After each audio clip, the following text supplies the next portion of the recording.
Hello, my lovelies. Today we will read This Hyper World by Tora Likes Puppies. Chapter 10, Interlude 2, Stuck to the Ceiling. I was bored, and a bored star tends to lead to whatever this was. The idea was relatively simple. The execution? Way more complex than I had thought. Sneaking a friend into the house has got to be something kids do, right? Well, teens normally, but still. Harry was bored and had recently appeared in San Francisco for Oscar shenanigans. He requested we do something. Unfortunately, I had forgotten that our dads don't exactly like each other. So of course I snuck Harry into my room while Dad was away. Jarvis had found it humorous that I was doing this. Sure, they had started to remodel the Stark Tower a bit ago. Well, I wanted to be included in that. So as a revenge, I snuck my dad's rival son into my bedroom. And Jarvis acted as if nothing was wrong because he was tricked, that as having a higher priority than Dad means I can override his protocols. Though I'm sure it's simply because he has been evolving as an AI. Either way, Harry wanted to see the web shooters I made, because the ones from my wrists freaked him out a little bit. Though he admits it's cool, he was still processing that information. So of course he asked to try them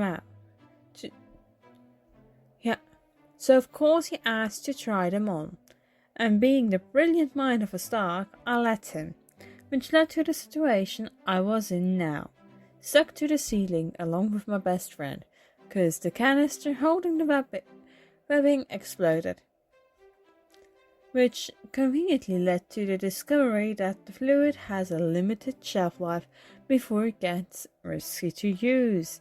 The fluid will start to expand, and I would have told Jarvis to make a note of that if my mouth wasn't covered by the webbing. Luckily, Harry's wasn't, which he used to mostly laugh at the absurdity of the situation. It's pretty funny, he said. His laughter died. But, how do we get, he asked helpfully. I'm afraid that the fluid dissolves in 4 hours, or that the solvent could be used to speed up the process. I've instructed Dummy to bring the can up and spray it on you both, but he seemed to have gotten stuck as there isn't an elevator up to this floor. That's so helpful, Harry grumbled. Wait, you said earlier that the fluid was what? Expired? How long does it take for it to dissolve then? Calculations show that it will dissolve quicker, but how much I am unsure. Oh great, Harry said, bored. How long till Mr. Stark comes home? Mr. Stark will be returning home in a few days to collect Peter for the final calculations of the remodel. That's good, I guess, Harry said. Harry was just waiting now. Is there anyone that isn't Mr. Stark that could help? Connor Rhodes is currently off duty and is available. He glanced at my face to see if it's okay if he can come help. I had to think about it for a moment. Would he tell Dad, or would I have to convince him not to? Either way, it would probably be best to get down from here now. I tried my best to nod at him. Thankfully, he did see. Yeah, ask if he can drop by, Harry asked Jarvis. Connor had been informed and said he'll be here in about an hour. Cool, just an hour, Harry mumbled again. Though it was one thing I learned from his text, it was that he wasn't good at waiting. I was staring starting to plan out how to explain myself to Uncle Rhodey. I couldn't exactly lie to him. I've been told frequently that I'm a bad liar. So the truth is, I told Dad about May. At first he was worried. I had met a random stranger, despite the relation. After about an hour of convincing him that she was nice, he had met her briefly when he went over to New York City to start a remodel. He had offered a new apartment for them apparently, which they declined, though May said that the building acquired a new owner the next day and asked if it was there, which I told her it probably was. He had lowered the rent a bit, improved the lobby, the security, and the overall building. Every apartment had gotten new appliances and just in general better furniture as well. May complained about it, but Ben, who I've only met over the phone, had said she would like to go back to the 1.2k a month on rent, which was apparently lowered to just about $730. Apparently that was below average, so May had relented but was mostly impressed that he was so generous. That's when I also learned that they owned a house somewhere upstate New York by a lake. It was on a large plot of land, and Ben and my mum's grandparents had bought it and had passed down through the family.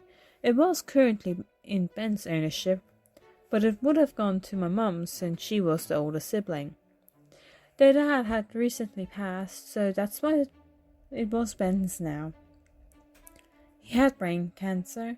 Their mum had died of lung cancer a bit after Ben was born, so I started to suspect the reasoning behind Mum's research was because of their mum. Anyway, back to the house. They were having trouble. Apparently some badhead was trying to buy it off of them. He wanted to build something there after they bought it up with Dad. He insisted to help with it. I think it took about 3 hours of discussion before they came to an agreement. Dad was going to... "Peter!" Harry shouted, pulling me out of my thoughts. I looked over at him. "Your ceiling said Mr. Rhodes is gonna be here soon." I nodded as best as I could. I strained my ears to listen for Uncle Rhodey. I heard him pause by the stairs, probably noticing Dummy, who was still trying to get up. He convinced the robot to give him the dissolvent and started walking upstairs, before knocking on the door and stepping inside. "Hi, Mr. Rhodes," Harry called out. He looked up to see us stuck to the ceiling. He bursted out laughing. "It is very funny, yes, but I'm hungry and I would like to eat soon, preferably something my father did not order.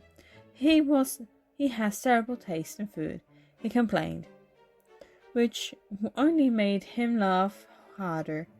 As his laugh died down, he moved the mattress under me and sprayed the dissolvent. It fell apart quickly, and I fell down onto the mattress. "Thank you, Uncle Rhodey." I hugged him after getting up. "Now let's get thing 2 down," I said quickly, moving the mattress over.